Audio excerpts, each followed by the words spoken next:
Maggi आणि संदीपच्या रक्षाबंधनासाठी हे गिफ्ट्सच gifts. मॅगीच्या बहिणी आणि संदीपची बहीण आल्या.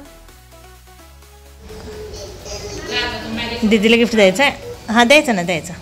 मॅगी रक्षाबंधनासाठी रेडी झालाय. गिफ्ट द्यायला आतुर येतो एकदम, है ना मॅगी? कुणाला द्यायची गिफ्ट? किट्टूला. ओके दे.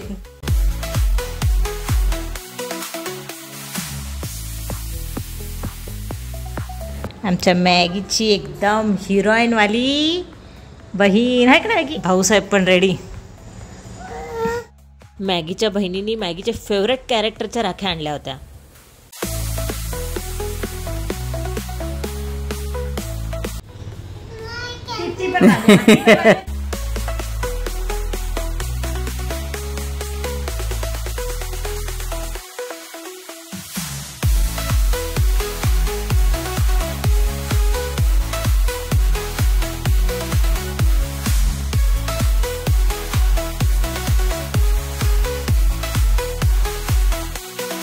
लगेच उघडा उघडी सुरू झाले ना.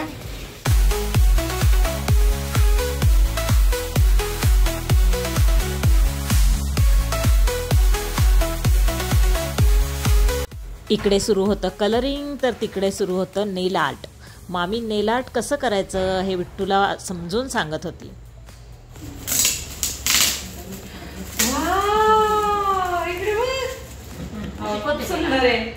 Thank you so much. त्याच्याबद्दल पण खूप खूप थँक्यू. सुंदर आहे.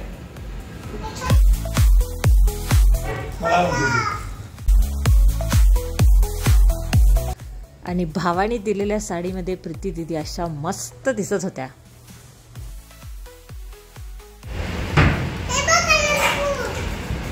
संध्याकाळी गार्डनमध्ये प्रीती दिदीच्या आणि बाबांच्या मस्त गप्पा चालू होत्या.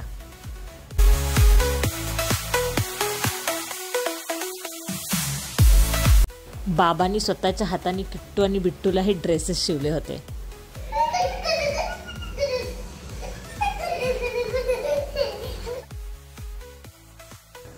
दोन्ही दीदी आल्यामुळं मॅगी इतका खुश होता. रात्रभर तिघांची धम्माल सुरू होती. झोपायचं पण दीदी जवळच होतं, गप्पा गोष्टी करत. The next morning. सकाळ झाली आणि सकाळी सकाळी पोरांचं कलरिंग सुरू झालं. 6 ओके. दरवेळीप्रमाणे प्रीती दिदी घाईघाईत आलेल्या. मग टाइम स्पेंड करायला मिळावा म्हणून आम्ही त्यांना सोडायला निघालो. किट्टू आमची रडतीये.